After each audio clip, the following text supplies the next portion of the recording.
Jadi kita masuk ke kuliah ketujuh, kuliah terakhir sebelum UTS.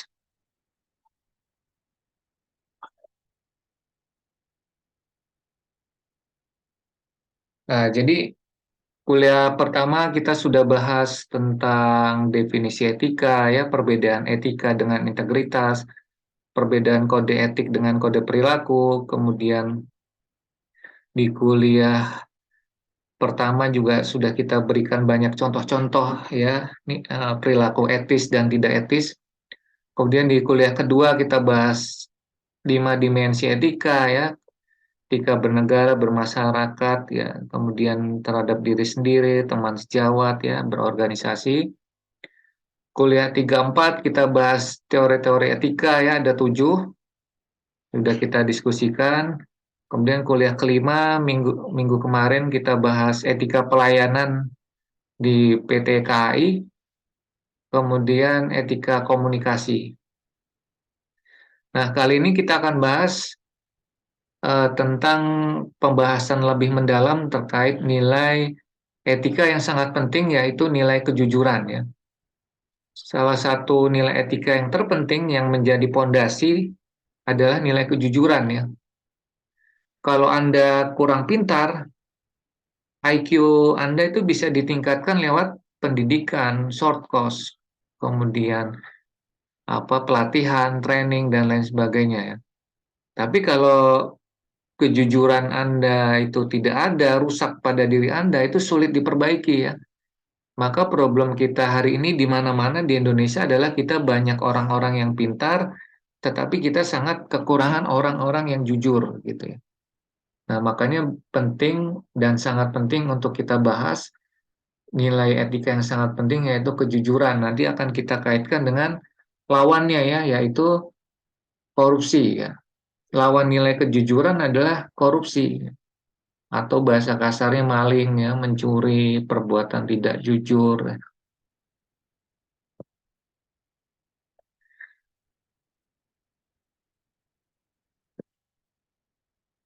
Kita lanjut.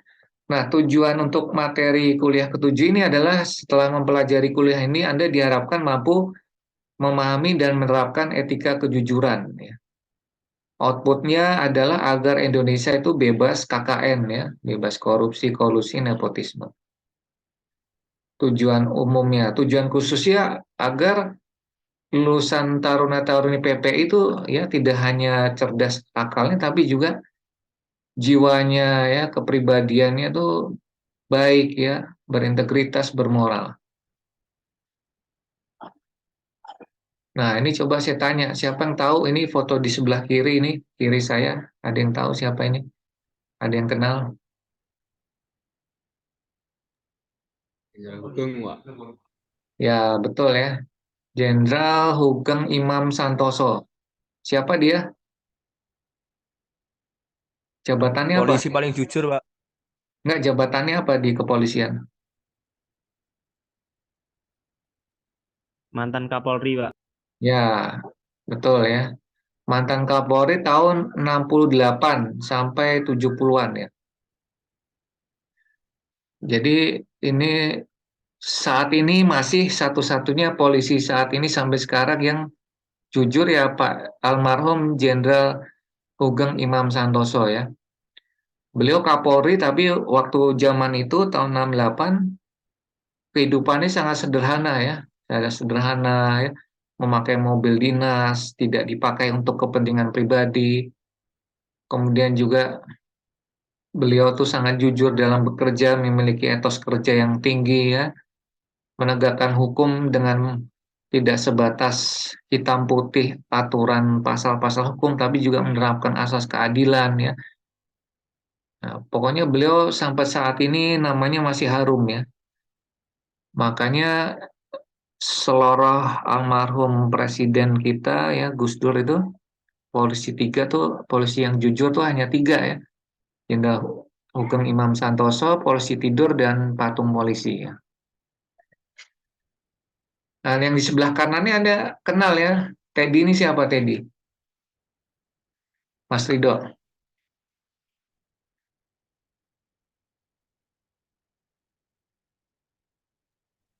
Ini Nih, yang pakai peci, yang kena kasus kasusnya apa? Siap korupsi, Pak. Tuh, ada suara cewek nih baru muncul. Siapa nih? Oh, Mbak Erina. Tadi kemana? Siap. Siap korupsi, Pak. Iya, tadi kemana saya tanya? Nggak Siap di kelihatan. kelas, Pak. Oh, nggak muncul kameranya. Oke, tadi kata Mbak Erina, Pak Teddy ini korupsi ya. Korupsi apa ini?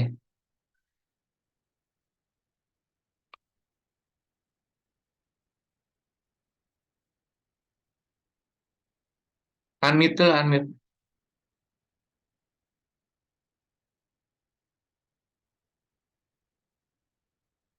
Korupsinya apa? Jenis korupsi ini adalah penggelapan dalam jabatan ya, yaitu menjual barang bukti narkoba ya. Barang bukti narkoba ditukar sama dia dengan tawas ya. Jadi ada kerugian negara miliaran ya. Jadi dia pakai peci kemana-mana ternyata ini ya menekan anak buahnya untuk menukar barang bukti. Kemudian di sebelah kanannya ini yang terlihat gagah ya, fisiknya gagah pakai seragam bintang-bintang itu ya.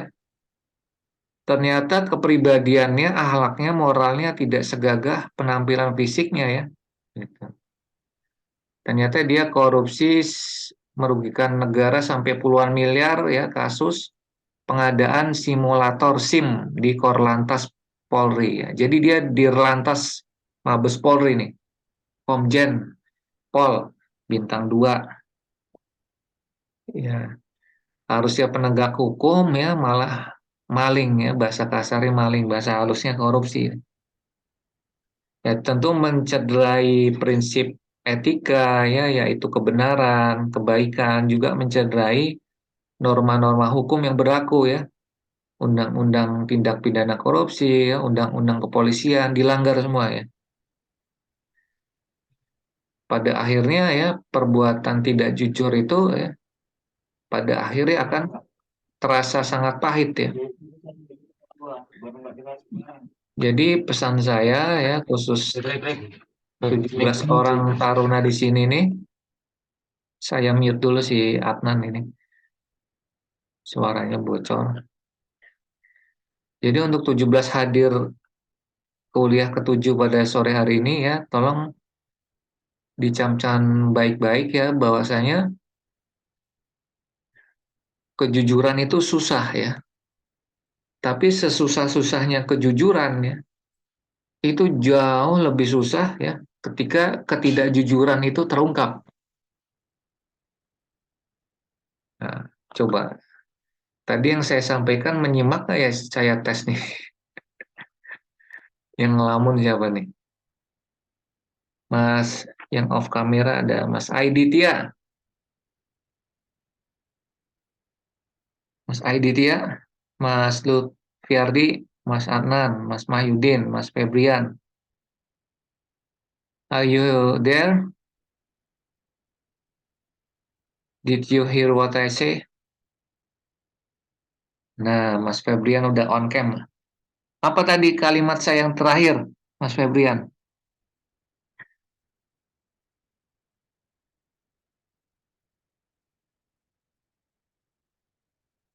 Mas Lutfi, Mohon izin Pak, di asrama terkendala sinyal Pak, jadi kurang terdengar jelas. oke, nggak apa-apa ya. Yang penting jujur.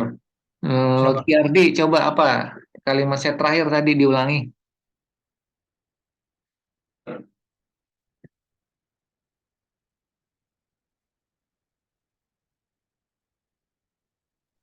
Jin, Pak. Ya, apa Halo. kalimat saya tadi? Kalimat terakhir tuh kejujuran, Pak. Ya, apa? Seberapa tinggi pun jabatannya yang penting jujur. Bukan. Oh, bukan, Pak. Berarti nggak menyimak ya. Siapa yang tahu? Siapa yang tahu? Silakan.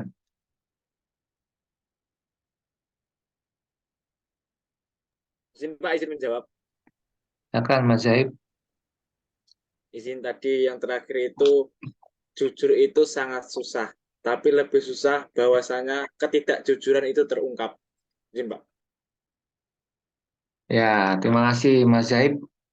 Serius mengikuti ini saya catat ya nih, saya beri tanda nih. Zaib Hamdan, NIT 2140311. Nah, jadi orang-orang sukses tuh footprint-nya tuh sudah terbaca sejak dini ya.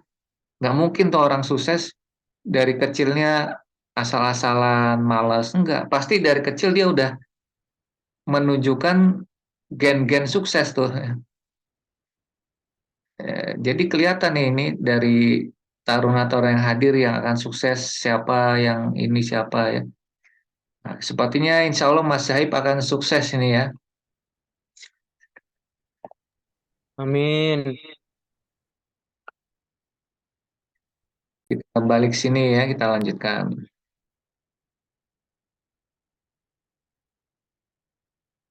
Nah, jadi benar tadi Mas Zahib ya, kejujuran itu sangat susah, tapi sesusah-susahnya kejujuran jauh lebih susah jika ketika ketidakjujuran itu terungkap ya.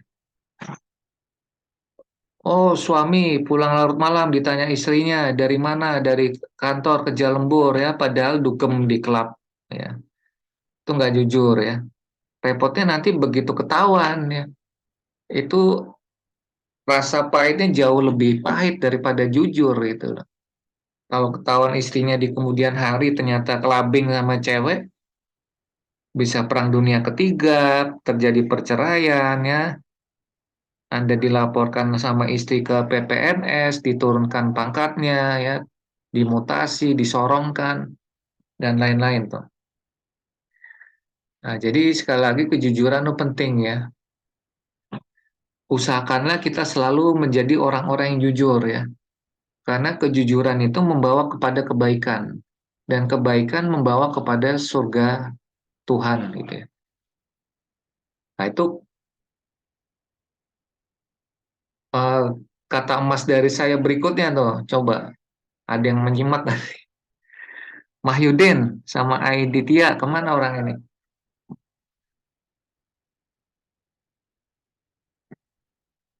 Mahyudin, Aiditya. Ah, Mahyudin nih yang tadi pagi nggak sahur nih. Apa coba ulangi tadi kata saya yang terakhir, kalimat saya. Saya habisin Pak, tidak menyimak Pak, kurang jelas Pak. Nah, ini nih. Suara Mahyudin bagus nih saya tangkap. Harusnya sinyalnya bagus nih. Kok bisa nggak jelas kenapa?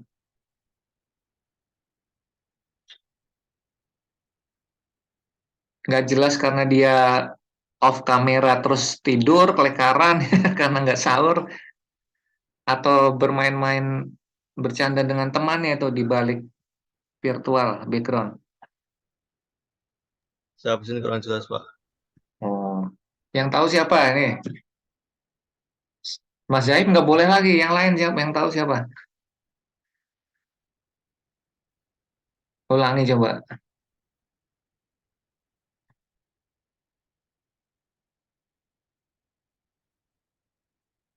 Kalimat saya yang terakhir tadi belum 5 menit nggak ada. Kejujuran adalah anugerah Tuhan, Pak. Apa Mas Rashid? Kejujuran adalah anugerah Tuhan, Pak. Bukan, belum lengkap. Nah, berarti Anda tadi separuh menyimak, separuh Victor ya, pikiran kotor mungkin ya.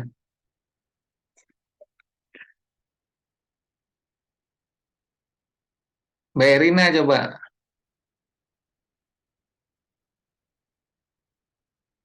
Unmute dulu, unmute. Dugaan saya kalau cewek harusnya menyimak nih. Kalau cewek udah nggak menyimak, wah udah. Yang lain ini nih kemungkinan. Mbak Erina apa unmute dulu ya, Mbak?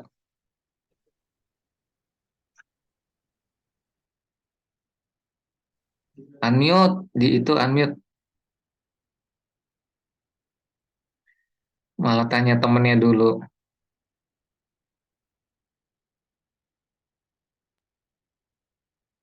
Ada yang tahu?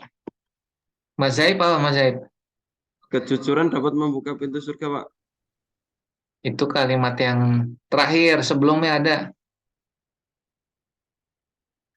Aduh, Yang Yang dilaporin pakai istri, Pak. istri didugem itu, Pak.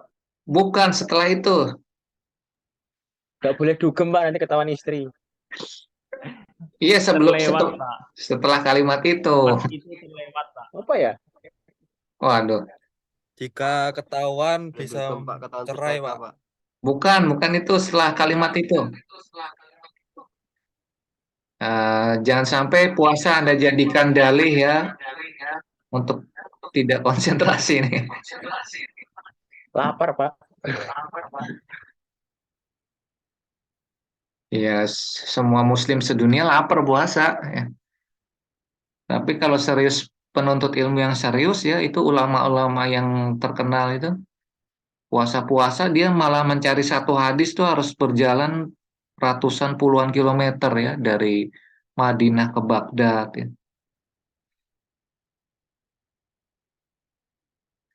Nggak ada yang tahu. Makanya saya kenapa harus sering-sering cek pemahaman ya. Takutnya saya begitu kelemahan distance learning kan. Khawatir saya ada yang ngelamun ya. Ada yang sambil kelihatannya wajahnya di sini menyimak ya, tetapi di toolbar yang berikutnya tuh buka Facebook gitu loh. Atau nonton YouTube. Oke.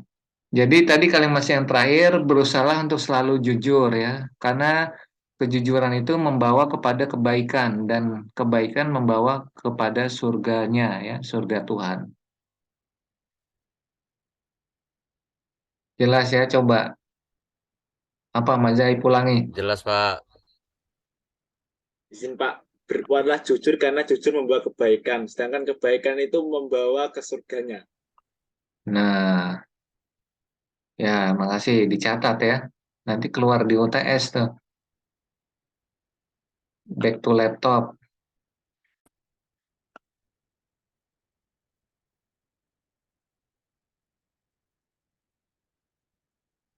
Jadi walaupun puasa tolong tetap konsentrasi ya, fokus. Sayang maksud sayang orang tua Anda yang membiayai, Anda sudah meluangkan waktu, tapi kalau melamun dan lain sebagainya jadi sayang nggak kurang hasilnya nggak optimal. Kita lanjut. Nah, ya, ini tahu nggak sekarang yang sebelah kiri ini siapa nih? Ada yang tahu nggak? Pak Kartiko. Pak Kartiko itu kiper timnas. Kartiko Hendro Priyono. Kiper timnas itu mantan kiper. Bukan Kartiko.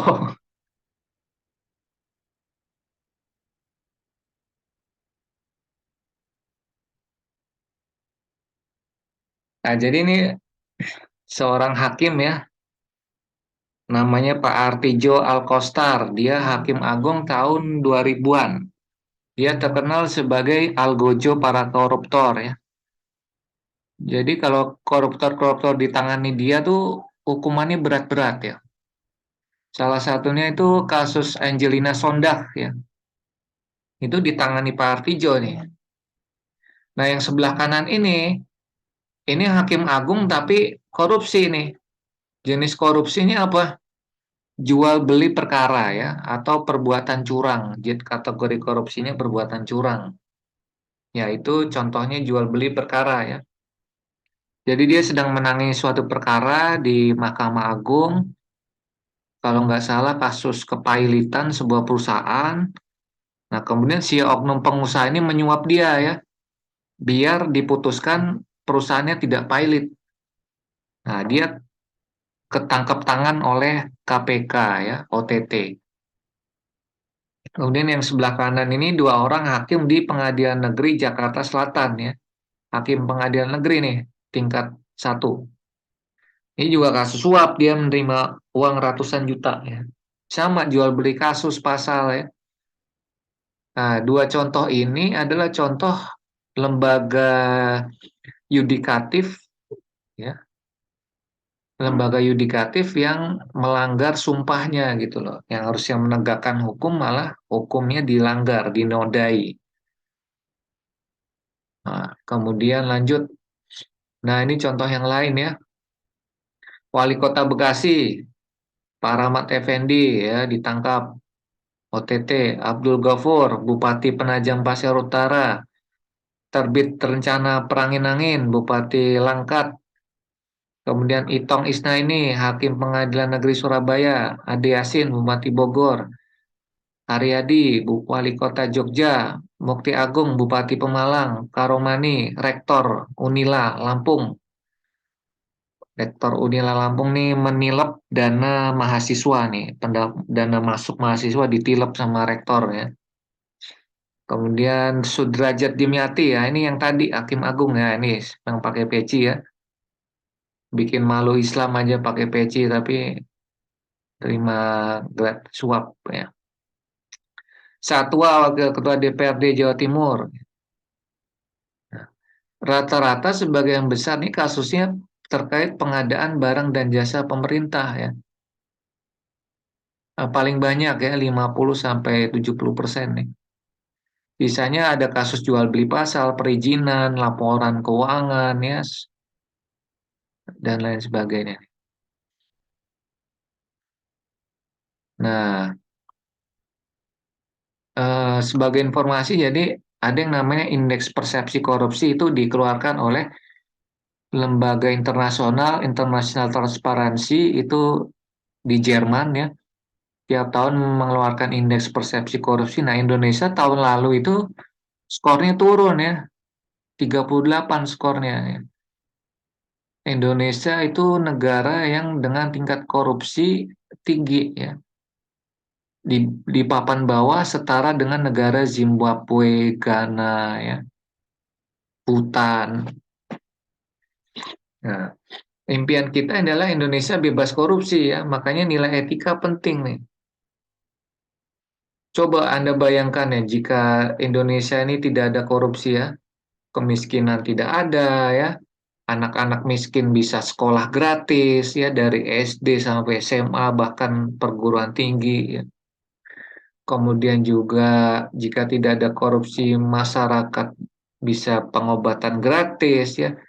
Tidak ada lagi istilah rakyat miskin dilarang sakit ya. Lingkungan menjadi asri ya. Karena ada biaya untuk memelihara lingkungan ya, penanganan sampah, penanganan polusi. Kemudian termasuk sektor transportasi nih. Kereta api ya, bus, kapal laut, kemudian angkutan perkotaan itu menjadi selamat, nyaman, aman ya. Karena dananya nggak dikorupsi gitu. Ini kan parah di Indonesia hari ini ya. Contoh aja di kasus busway di Pemprov DKI Jakarta ya, itu kasus nyata dampak negatif korupsi di sektor transportasi darat ya. Bagaimana pengadaan busway ya, ratusan miliar merugikan negara sampai puluhan miliar ya. Tidak sesuai spesifikasi teknis bus yang dibeli dari Cina.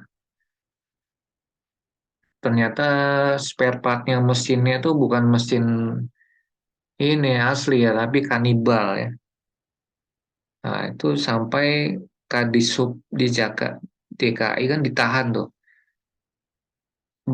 Busnya ya, itu sampai tidak terpakai, tidak bisa dimanfaatkan menjadi barang rongsokan, ditumpuk ada yang di daerah Pulau Gadung, ditumpuk di daerah Bogor ya. Uang rakyat itu ya, dari pajak hasil keringat rakyat. Nah, jadi impian kita nih Indonesia bebas korupsi ya, sehingga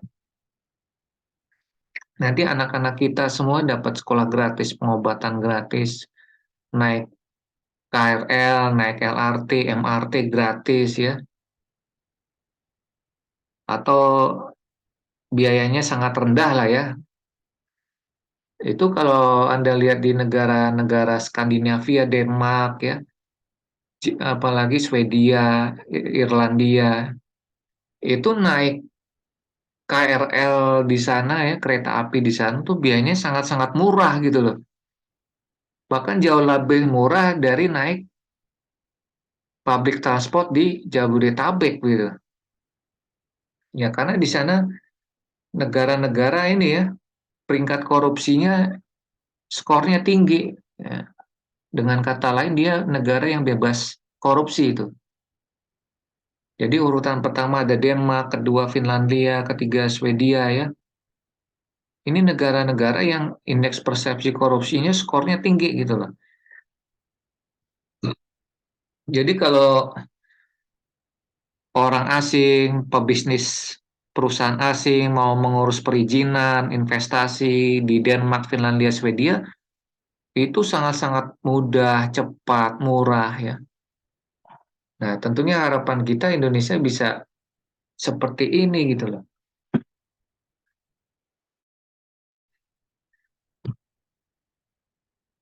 Kira-kira Indonesia bisa nggak seperti Denmark nih, Mas Hendri ya Kak?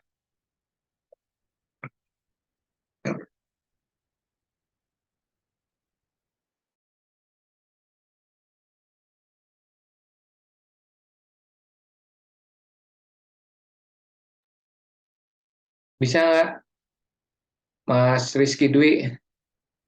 Bisa nggak Indonesia seperti Denmark? Siapa? Caranya gimana?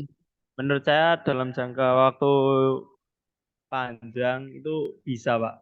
Dimulai dari kita mengingat tujuan utama kita tadi yaitu mengharapkan Indonesia bebas korupsi. Kan tapi kalau melihat keadaan saat ini masih seperti harapan yang diimpikan atau halu gitu, Pak, menurut saya sendiri, Pak.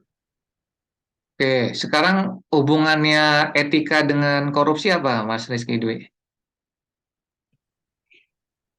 Menurut saya ketika seorang dan juga setiap orang bisa menerapkan dan mengimplementasikan etika yang baik, tentu korupsi akan jauh dari pribadinya, Pak.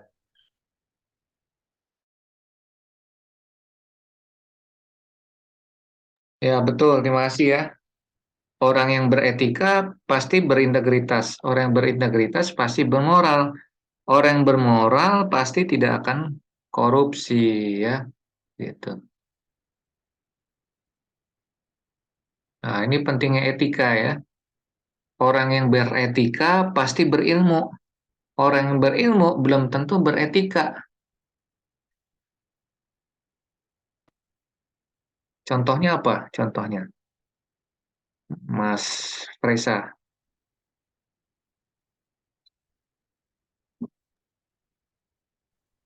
Mas Fresa tadi kalimat saya yang terakhir apa? Contoh orang yang beretika, Pak. Apa? Contoh orang yang beretika itu seperti apa? Nah, bukan sebelum itu. Orang yang beretika Orang yang beretika pasti bermoral, Pak. pasti berilmu. Orang yang berilmu belum tentu beretika ya. Ya, contohnya ini ya. Contohnya ini.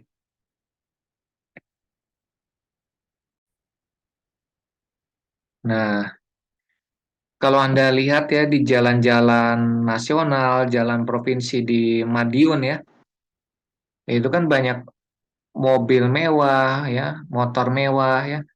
Tentu yang punya orang-orang apa berpendidikan ya, punya jabatan, orang-orang terpandang ya. Pastinya dia pinter gitu loh. Bisa punya cuan buat beli mobil motor mewah.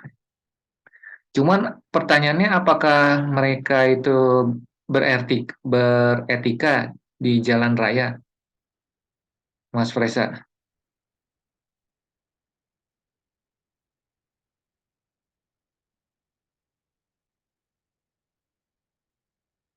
Beretika nggak? Siap ya, Pak? Enggak ya, belum tentu gitu. Jadi misalnya saya pernah naik mobil saya kan Xenia bekas ya, dengan anak istri. Saya jalan sudah pelan-pelan ya, karena bawa keluarga di sebelah kiri, lajur kiri. Tiba-tiba pas saya mau turun dari puncak itu, dari atas ada mobil mewah, klakson terus ya, tontin, tontin, tontin. Saya disuruh minggir gitu. Wah, ini dalam hati orang mobilnya bagus, tapi perilakunya pengemudinya ini nggak beretika gitu. Artinya ya tadi ya, contoh yang tidak baik. Sekarang kita tonton video ini ya, ini contoh etika dalam berkendara nih.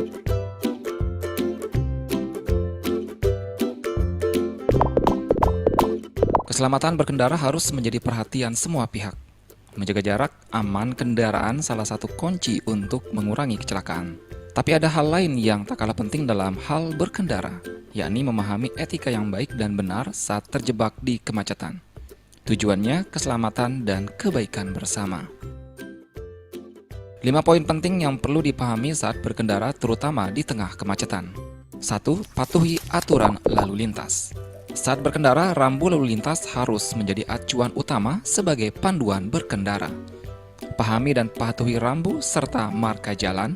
Hal ini tidak semata-mata dibuat untuk mengatur arus lalu lintas, melainkan untuk menciptakan ketertiban dan keselamatan seluruh pengguna jalan. 2. Sesuaikan kecepatan dan jaga jarak aman. Menjaga jarak sesuai kecepatan sangat penting. Jangan berasumsi dan memaksakan jarak yang dekat karena takut didahului alias disalip kendaraan lain merupakan sebuah kebiasaan buruk. 3. Tidak melakukan manuver berbahaya. Saat kondisi jalan macet, terburu-buru dan melakukan manuver dengan cara berpindah jalur dengan harapan lebih cepat sampai adalah tindakan ceroboh yang mesti dihindari. 4. Sabar dan sopan. Saat berkendara, kita akan menghadapi situasi dan kondisi yang bermacam-macam, atau bahkan di luar dugaan. Berpikiran positif dan sabar jadi paket lengkap untuk menjaga keselamatan saat kita berada di jalan. Tujuannya untuk menghindari konflik yang tidak perlu. Berikan ruang bagi kendaraan yang lebih kecil dan pejalan kaki saat berhenti di persimpangan. 5. Utamakan yang mendapat prioritas. Saat berkendara, memperhatikan kondisi sekitar adalah hal utama. Selalu waspada dan berikan jalan bagi mereka yang mendapat prioritas seperti ambulan dan pemadam kebakaran. Membuat antrean yang tertib bisa membantu kendaraan emergensi merespon kejadian dengan cepat.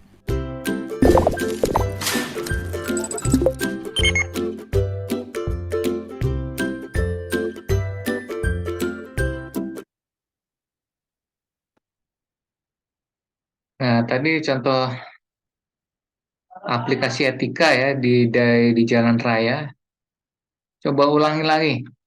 Mas Arik, 5 etika tadi apa aja? Etika berkendara. Izin Pak, mungkin Arik. main basket. Arik. Ada pelatih basket juga.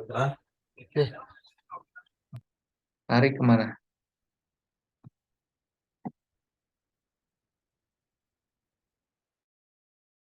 Izin Pak, Arik gabung sama saya Pak, Zoom-nya Pak. Iya mana? Ya, Mas Arik tolong ulangin tadi 5 etika berkendara di jalan raya. Izin Pak. Izin Pak, untuk etika dalam berkendara ada 5 Pak. Yang pertama itu untuk mematuhi rambu Pak. Yang kedua untuk menyesuaikan kecepatan. Untuk selanjutnya tidak melakukan manuver berbahaya karena bisa membahayakan pengguna jalan lain Pak. Kemudian sabar dan sopan, tidak terburu-buru Pak. Kemudian utamakan yang mendapat prioritas Pak, seperti ambulan gitu Pak, atau pemadam. Izin Pak. Oke ya, splendid ya. Walaupun wajahnya nggak kelihatan, tapi menyimak ya. Oke, terima kasih. Arik. Siap Pak, sama Pak. Nah, kembali sekarang kita lanjutkan. Indonesia kan sebenarnya negara yang kaya ya. Potensi wilayah, jumlah penduduk, sejarah ya. Luas wilayah Indonesia berapa? Perairan itu 3,2 juta. Daratannya 1,9 ya, total 5,3. wilayahnya strategis ya, diapit dua benua, dua samudra ya, jalur perdagangan ya, Silk Road, Belt Road ya, Alki 1234 ya. Jumlah penduduk terbesar keempat di dunia nih, menjadi pasar yang luar biasa ya. Sejarah juga luar biasa. Kekayaan alamnya rempah-rempah sampai Belanda betah menjajah Indonesia 350 tahun ya. Belum faunanya 220.000, 30.000 biodiversity, kemudian potensi maritim 7.200 per tahun nih. Cuman banyak yang dicuri ya, kapal berbendera asing. Bahasa daerahnya ada 746. Ada bahasa Sasak, Bugis, ya, Batak, Gayo, Aceh, seterusnya ya, biasanya. Cadangan minyak 4,3 miliar barel ya. Ini dulu ya, sekarang kita net importir minyak. Gas alam 7,2 TCF ton kubik, F-nya apa lupa. 2,3% emas, cadangan emas dunia ya. Ini luar biasa nih Indonesia ya. Kemudian sejarahnya kalau kita lihat ya, abad ke-13 itu awalnya kerajaan Samudra itu menguasai perdagangan sampai di Asia Tenggara ya, Vietnam, kemudian Filipina ya. Kemudian abad 1335 sampai 57 itu kerajaan Majapahit lewat Gajah Mada, Sumpah Palapa mempersatukan Nusantara ya. Baru abad ke-15 kapal dagang Belanda ya bernama VOC itu datang, tujuan awalnya untuk mencari rempah-rempah, tapi berkembang menjadi menjajah ya. Yang diambil tidak hanya rempah-rempah tapi juga semuanya ya, sumber daya alam. Sampai penduduknya dikerja rodi. Kemudian Belanda 42 menyerah ya di tangan sekutu. Penjajahan beralih ke Jepang. Kurang lebih 3 tahun kita dijajah Jepang. Ya, banyak wanita-wanita Indonesia yang menjadi budak seks tentara Jepang ya. Kemudian baru kita atas rahmat Tuhan Yang Maha Esa 17 tahun 45 17 Agustus kita diberikan kemerdekaan ya, tentunya dengan darah, harta, jiwa para pahlawan yang telah gugur ya, baik dikenal maupun yang tidak. Nah, nilai-nilai anti korupsi apa saja? Ada 3 ya. Nilai inti itu kejujuran, disiplin, tanggung jawab. Ini nilai anti korupsi yang inti nih. Tadi sudah saya jelaskan kan, dasarnya itu kejujuran. Kemudian nilai anti korupsi yang menjadi sikap itu ada 3, adil, berani, peduli. Ini juga nilai anti korupsi sama dengan nilai etika sama dengan nilai integritas. Kemudian etos kerja ada 3 nilai, ini menurut KPK ya. Kerja keras, sederhana, mandiri. Jadi total nilai-nilai anti korupsi itu paling tidak ada 9 nilai ya. Yang mana sekali lagi nilai-nilai anti korupsi itu sama dengan nilai etika, sama dengan nilai integritas ya. Jadi paham ya, ada 9 nilai nih. 9 nilai etika, 9 nilai integritas, 9 nilai anti korupsi ya. Pertama tadi jujur, tanggung jawab, disiplin, mandiri, kerja keras, sederhana, berani, peduli, adil. Jadi silakan 9 nilai ini Anda gunakan untuk mengerjakan tugas individual ya, beserta indikatornya. Nah, sebagian nilai ini tadi sudah kita bahas ya. Namun akan kita bahas kali ini dengan fokus pada nilai kejujuran. Nah, sekarang yang dimaksud korupsi itu apa sih? Mas Triadi, korupsi itu apa? Siapa? Izin Pak, untuk korupsi sendiri itu suatu tindakan yang merugikan banyak orang dengan menguntungkan diri sendiri, Pak. Tindakan yang merugikan banyak orang. Contohnya apa ya, merugikan banyak orang? Seperti contoh kasus-kasus Tambunan, Pak. Uang perpajakan biasanya kan dibuat APBD, APBN, namun dimanfaatkan untuk kepentingan pribadi seperti berkunjung di liburan di Pulau Bali, Pak. Ya, betul. Tadi proposisi yang kedua benar tuh ya, menguntungkan diri sendiri. Cuman yang pertama kalimatnya belum tepat ya. Nah, sebenarnya kalau kita merujuk ke perundang-undangan ya, itu ada beberapa kata kunci tuh. Yang pertama, dengan sengaja melawan hukum ya.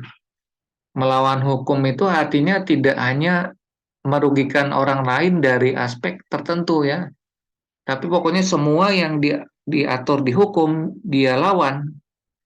Bisa itu terkait pengelolaan sampah, pengelolaan air bersih, dan seterusnya ya, itu termasuk melawan hukum ya. Termasuk tadi kata Mas Triadi tidak membayar pajak, itu kan melawan hukum undang-undang perpajakan ya. Kemudian yang kedua, memperkaya diri sendiri ya. Itu tadi kalimat Mas Triadi menguntungkan diri sendiri ya, memperkaya diri sendiri. Yang ketiga, memperkaya orang lain ya. Misalnya Anda mengambil uang SPP di PPI Madiun ya, tapi tidak Anda pakai sendiri, tapi Anda berikan untuk orang lain, membantu orang lain. Jadi seperti Robin Hood itu ya.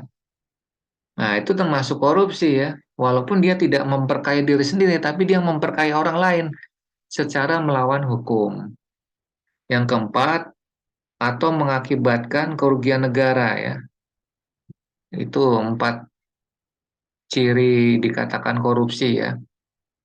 Kerugian negara contohnya apa? Oh, bangun gedung asrama taruna ya 3 lantai, nilainya 50 miliar. Harusnya 3 lantai itu lantainya granit, kemudian ada AC-nya ya. Kemudian plafonnya pakai sistem pencahayaan yang multiple. Tapi nggak dibuat seperti itu, dikurangi. Ya, itu kerugian negara tuh. Kerugian negara ya. Jadi hati-hati ini di perhubungan sendiri sudah ada beberapa atau cukup banyak kasus ya ditangkap karena mengakibatkan kerugian negara. Itu menurut undang-undang ya. Kalau menurut Robert Kligert itu tingkah laku yang menyimpang, memperoleh keuntungan ya yang menyangkut diri pribadi, keluarga atau kelompoknya sendiri ya. Tuh, jadi tingkah laku menyimpang gitu ya. Untuk keuntungan pribadinya sendiri gitu. Itu juga korupsi ya. Kemudian kalau menurut PBB itu corruption is an insidious plague that has a wide range of corrosive effects on societies.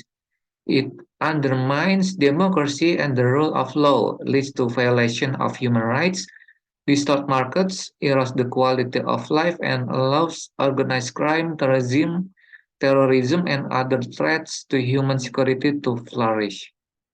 Jadi kalau menurut konvensi PBB melawan korupsi itu, korupsi adalah sebuah penyakit jahat ya. Dia diibaratkan seperti penyakit yang memiliki dampak merusak yang luas ya terhadap masyarakat. Gitu. Korupsi itu juga merusak demokrasi ya, merusak aturan hukum, membawa kepada pelanggaran hak asasi manusia ya, kemudian juga menjadikan pasar itu bias ya, kemudian juga mengerosi kualitas hidup ya, mengurangi kualitas hidup, kemudian mengakibatkan terjadinya kejahatan terorganisasi ya, seperti terorisme dan ancaman lainnya terhadap keamanan manusia ya, yang terus berkembang. Nah, ini menurut PBB nih. Jadi dia seperti penyakit kanker ya yang menular yang ganas. Pengertian lain ada, ini juga korupsi adalah menyalahgunakan kepercayaan publik untuk keuntungan sepihak. Nah, sekarang bentuk-bentuk korupsi apa aja?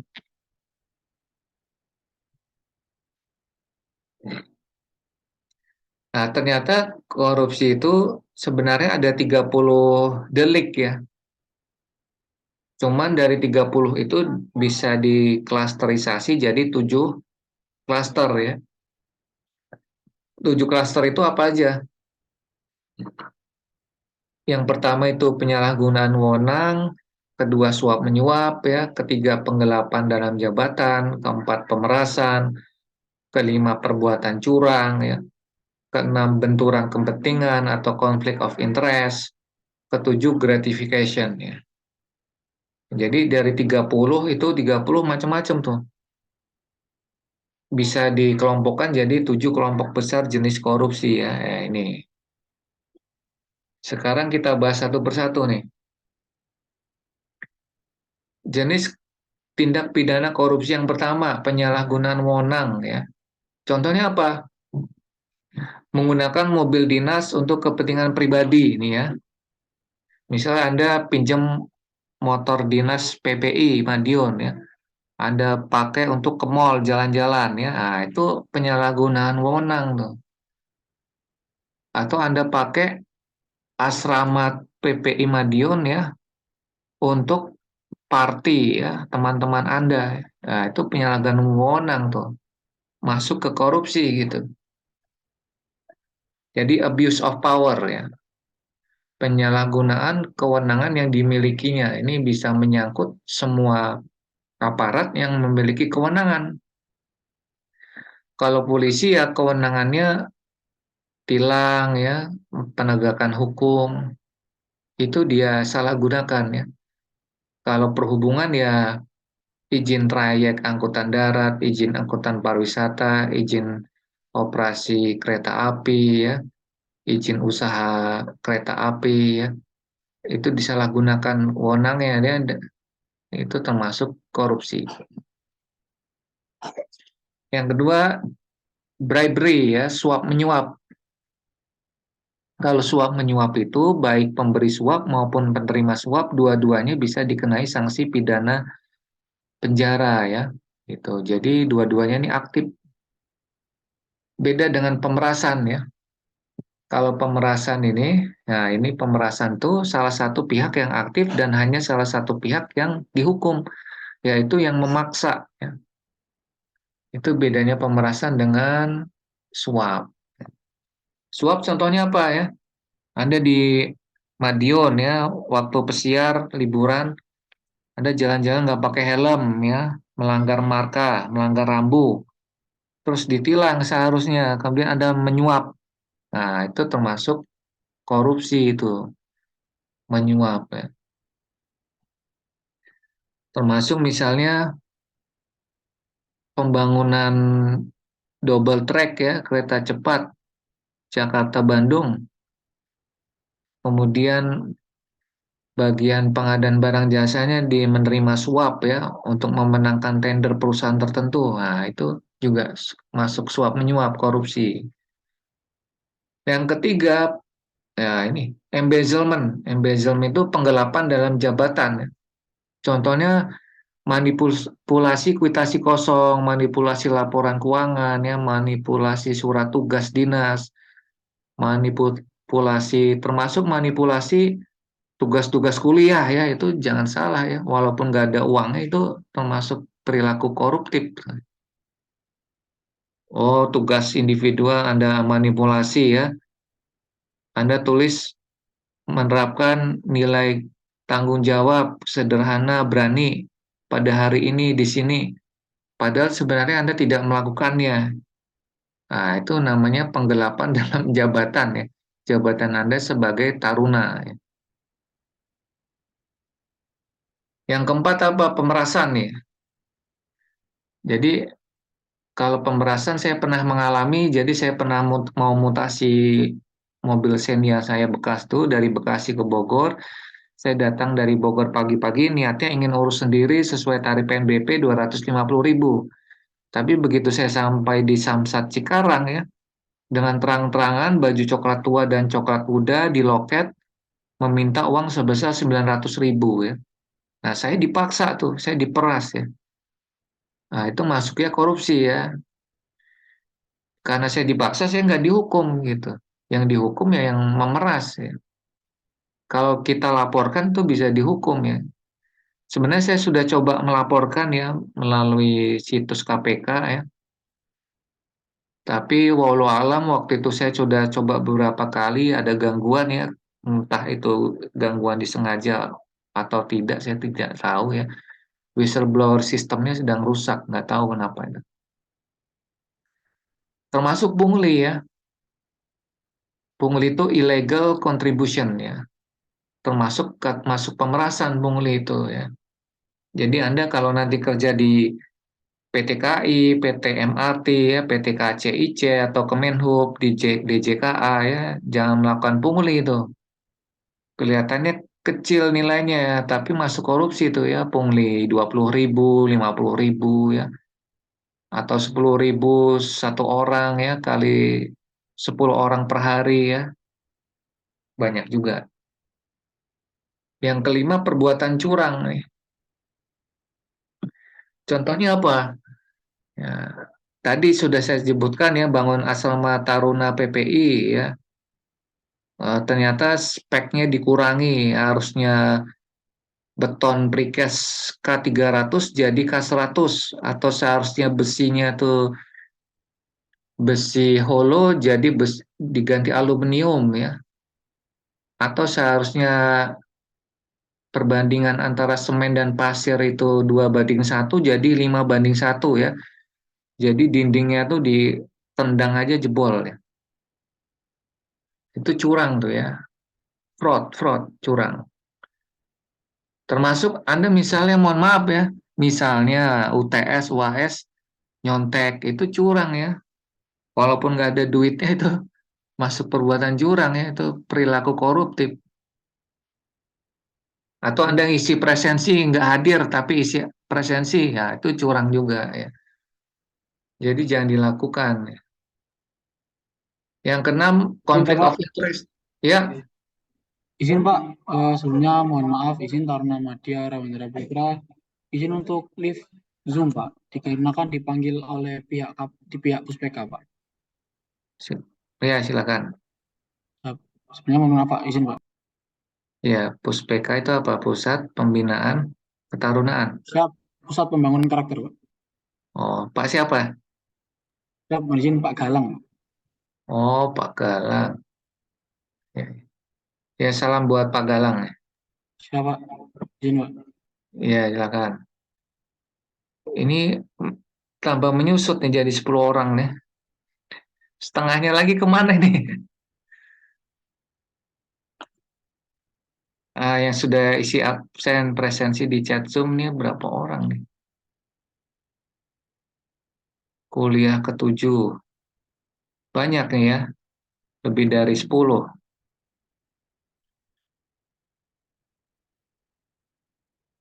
Ada yang bergabung satu Zoom 2 orang nggak?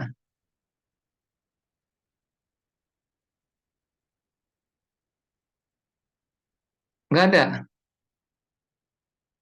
Nah, ini saya screenshot dulu ya. Jadi 10 orang yang hadir sampai jam ini adalah orang-orang ini ya.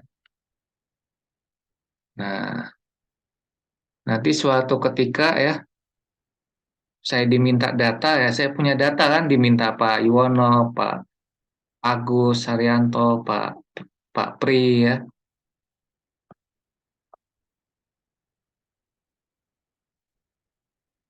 Termasuk nanti nilai kan ada nilai tugas kelompok, individu, UAS juga ada nilai kehadiran ya.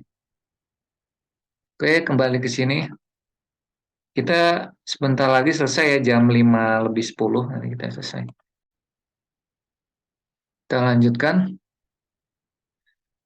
Nah, benturan kepentingan tuh ya, seseorang punya jabatan, misalnya di PT KAI, terus dia memasukkan keluarganya jadi pegawai di PT KAI tanpa proses rekrutmen yang seharusnya ya.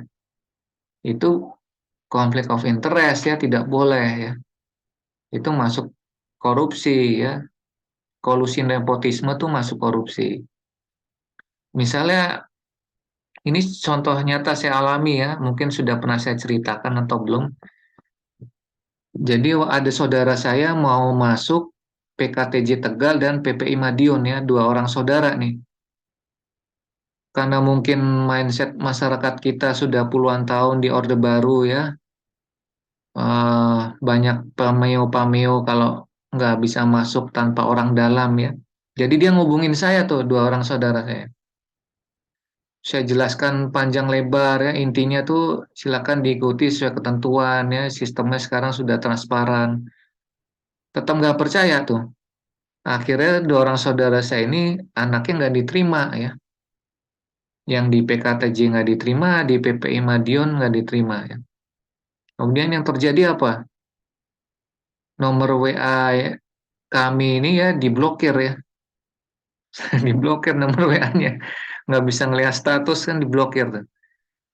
Nah, walaupun saya kenal semua pejabat di Madiun ya, beberapa ada yang pernah saya ngajar itu ya, di diklat pejabat kepemimpinan tingkat 4, tingkat 3 ya, atau diklat pengadaan barang dan jasa itu pejabat di Madiun beberapa pernah saya ajar ya.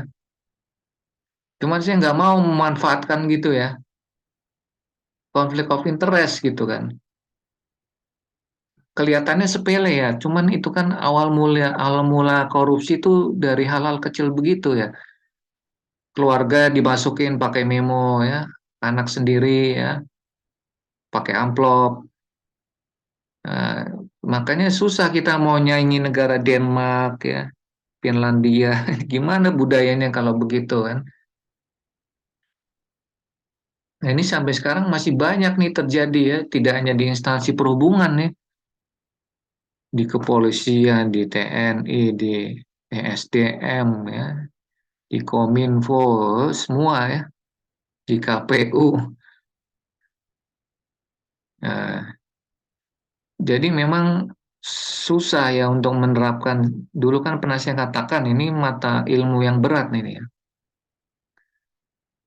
Kita punya jabatan, bagaimana jabatan itu kita tidak salah gunakan untuk kepentingan pribadi ya, tidak benturan kepentingan itu berat ya. Hanya orang-orang terpilih yang bisa itu ya. Orang-orang selevel Nabi Rasul ya. Orang-orang suci kalau bahasa kitab suci itu orang-orang suci ya. Santo kalau bahasa agama Nasrani santo. Yang ketujuh gratifikasi nih. Misalnya apa? Anda mau UTS, mau UAS ya. Karena jarang masuk kuliah, Anda pengen lulus mata kuliah etika ya. Terus Anda transfer ke saya ya, kirim hadiah. Nah, itu gratifikasi itu. Nggak boleh ya. Nggak boleh.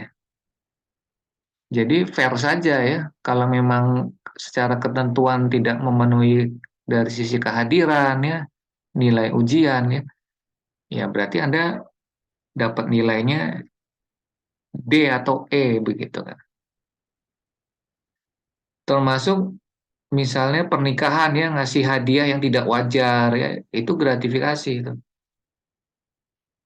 Atau Anda ngasih ke Kaprodi ya, parsel hari raya nih bentar lagi lebaran nih ya. Tapi parsel hari rayanya nggak wajar ya. Isinya bukan buah, bukan minyak ya. Jam tangan mahal ya. Jadi pemberian hadiah dalam bentuk apapun dengan maksud tertentu itu gratifikasi. Nah, sekarang kira-kira penyebab korupsi ini apa Mbak Erina nih, menurut Anda?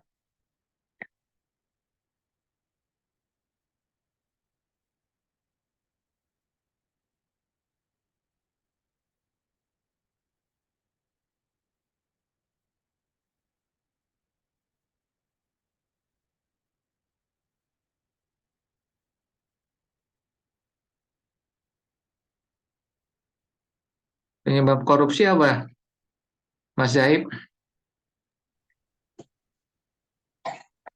Izin Pak, mungkin dari rendahnya kesadaran individu sendiri, terus mungkin dari karena merasa kurang cukupnya gaji yang didapat dari pribadinya itu, Terus mungkin dari kondisi ekonomi yang buruk mungkin tertimbun hutang atau gimana. Jadi kepepet untuk berbuat korupsi.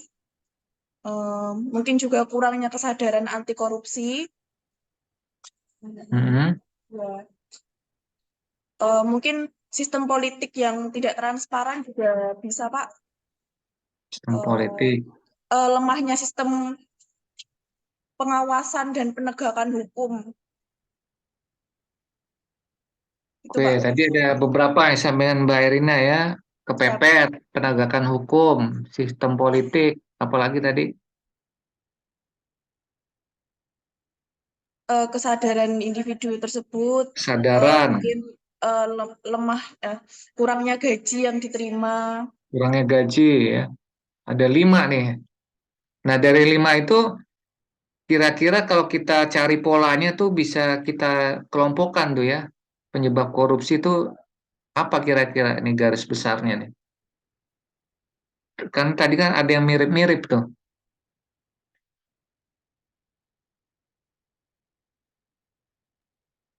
Kalau kepepet itu kan berarti by needs ya, karena kebutuhan ya. Kalau karena kurangnya gaji, itu mungkin by needs juga kebutuhan ya, sama. Kalau sistem politik dan kesadaran yang kurang, itu mungkin by sistem ya, atau by opportunity ya. Gitu. Tapi kalau karena apa tadi gajinya cukup ya, dia masih korupsi seperti Gayus, Rafael ya, Teddy Minahasa, kemudian dan lain-lain itu tadi. Nah, mungkin itu korupsi karena dia serakah ya. Nah, jadi kalau kita kelompokkan itu korupsi itu ada 4 penyebabnya ya. Ini hasil riset karena keserakahan, karena kesempatan, karena kebutuhan, dan karena pengungkapan. Kalau kesalahan, kesempatan, kebutuhan jelas ya. Kalau pengungkapan itu maksudnya adalah seseorang korupsi ya disebabkan oleh adanya pengungkapan gitu ya. Pengungkapan hal-hal yang membawa dia pada keinginan untuk korupsi gitu. Exposure ya. Misalnya gaya hidup hedonisme, materialisme ya. Itu pengungkapan tuh. Gitu ya. Nah, setidaknya 4 ini ya. Tentu di luar 4 ini ada juga penyebab yang lain ya. Misalnya karena sistem tadi ya, itu bisa juga ya. Korupsi karena sistem yang buruk. Tadi karena kalau kata saya itu ibaratnya kalau malaikat itu masuk ke sistem di Indonesia itu bisa jadi iblis gitu ya. Orang baik masuk ke sistem yang buruk jadi ikut buruk ya. Dan sebaliknya. Contohnya apa? Contoh konkretnya Anda lihat tuh. Di Jabodetabek sampah berserakan di fasilitas publik ya. Tapi kalau orang-orang itu pergi ke Singapura ya, mereka nggak buang sampah sembarangan tuh di Singapura ya. Bisa antri. Tapi yang kalau balik lagi ke Jakarta, balik lagi ya ke pas habit ya. Nah, ini 3 penyebab korupsi yang lain ya, tadi sudah saya jelaskan. Karena sistem, karena keinginan ya. Terus strateginya apa? Strateginya bisa represi, penindakan, perbaikan sistem, dan edukasi. Nah, strategi yang ketiga ini yang sedang saya lakukan ya, melalui edukasi nih, gitu. Jadi saya korelasikan nilai-nilai etika dengan kejujuran, dengan anti korupsi ya. Itu penting, sangat penting ya. Untuk bekal Anda sukses, gitu. Karena percuma Anda tahu ilmu teori manajemen kereta ya, performansi kereta, pemodelan kereta, manajemen logistik ya, kemudian perencanaan angkutan kereta ya. Tapi kalau Anda nggak beretika ya, all of those ya are useless, are nothing gitu ya. Nggak ada artinya tuh semua itu ya. Gitu. Nah, harapannya setelah kuliah ini ya Anda bisa lebih jujur, kerja keras, semangat ya, berperan aktif untuk menularkan ilmu ini ke teman-teman Anda yang lain ya. Biar Indonesia ini berubah jauh lebih baik ya. Karena Anda kan harapan kita di masa depan, Anda kan calon pemimpin Indonesia di masa depan ya. Tuh. Jadi potret wajah buruk Indonesia hari ini bisa Anda ubah di masa yang akan datang. Saya kira itu, terima kasih, selesai ya kuliah ketujuh kita. Ada pertanyaan?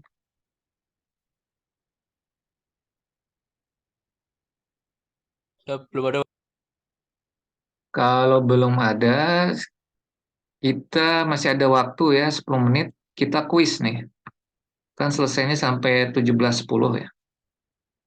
Silakan Anda kerjakan. Ini hanya 10 soal. Saya bagikan linknya di chat Zoom ya. Nah, itu silakan Anda kerjakan. Sekarang ya, kerjakan sekarang. Kuis. Kemudian yang kedua saya bagikan lagi daftar hadir kuliah ketujuh.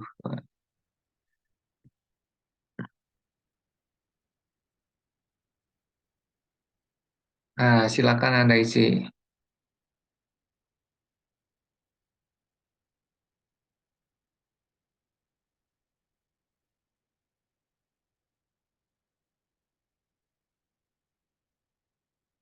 Silakan dikerjakan, waktunya maksimal 10 menit.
Ada yang terkendala, buka linknya, bisa semua ya.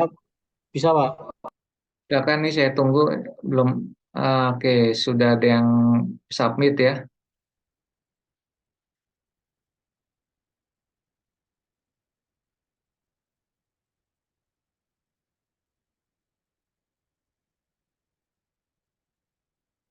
Rizky Dwi, Fresa, Rawendra, Muhammad Rashid, Triadi Surya, Erina. Ini yang sudah submit.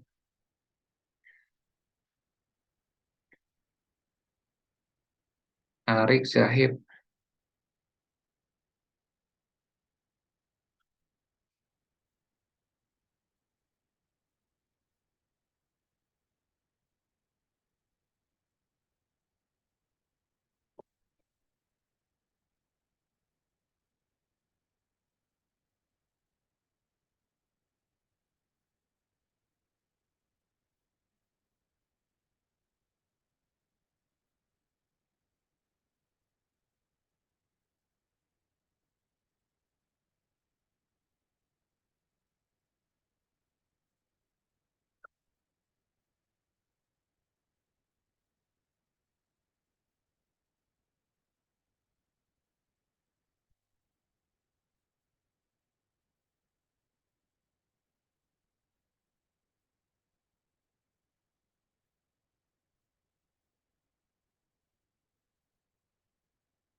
Wah, ini ada yang dapat 100 ya.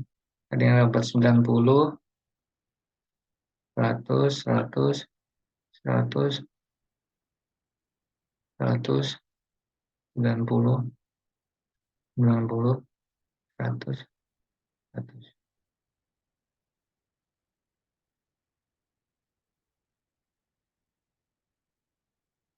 Baru baru 10 orang ini yang submit.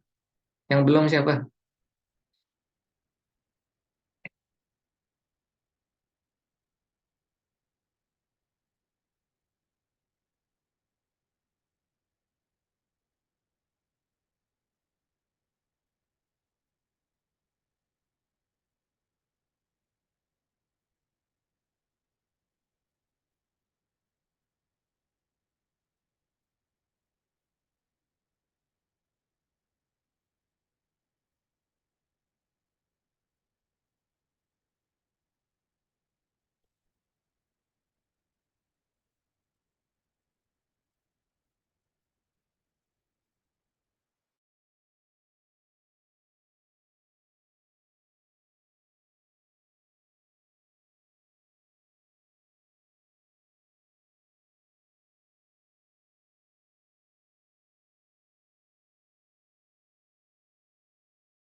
Sudah semua, ada yang belum?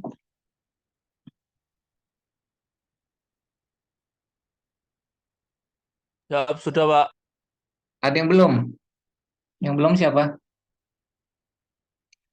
Sudah semua. Oke, presensinya sudah diisi ya.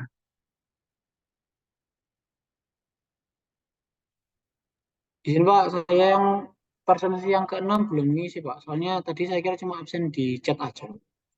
Iya, diisi lagi aja. Oh, Mas Rawenda udah balik. Udah Siap, selesai Pak. kok. Disuruh Siap, apa? izin, Pak. Ternyata itu di prank, Pak. Maksudnya gimana? Iya, Pak. Tadi bilangnya itu segmen sekretaris pendidikan MTP tingkat 2. Ternyata yang dicari itu tingkat 1, Pak. Oh, yang ngeprank siapa?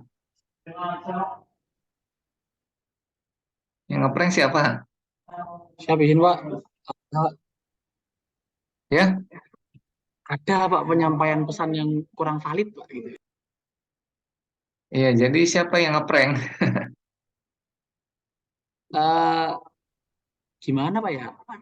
Jadi pihak puspekanya ini menyampaikan kepada rekan saya menyampaikan kepada saya itu jadi berbeda itu kurang Oh, valid.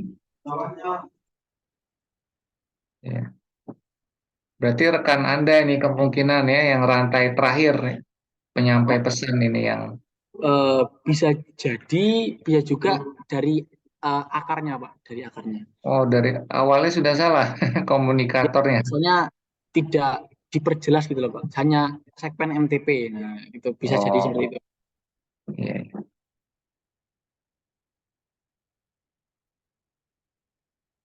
Sudah semua ya, sudah isi kuis, sudah isi presensi.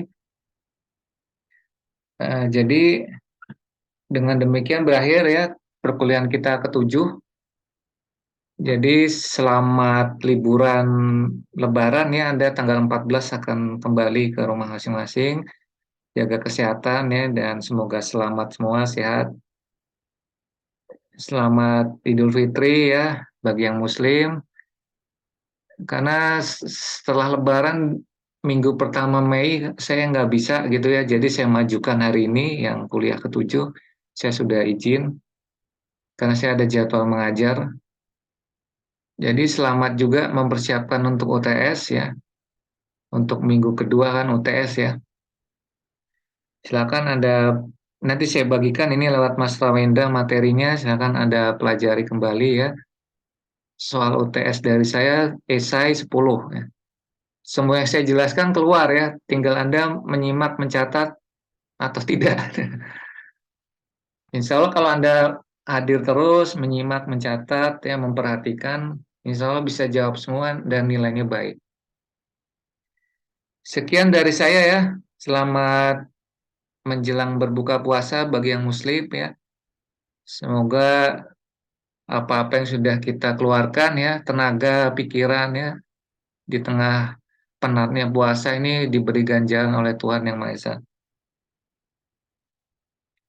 Saya kira cukup, saya akhiri. Sebelum saya akhiri, kita ambil bukti foto dulu ya, semua kamera di-on-kan.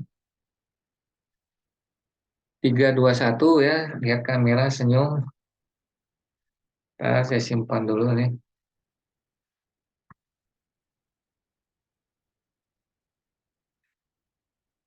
Oke, thank you very much ya, see you later. Assalamualaikum warahmatullahi wabarakatuh. Waalaikumsalam Waalaikumsalam warahmatullahi warahmatullahi wabarakatuh. wabarakatuh. Terima Thank you kasih. Pak. Terima kasih saya Pak. izin Hati-hati Pak. buka ya, saya izin live. Siapa? Siapa?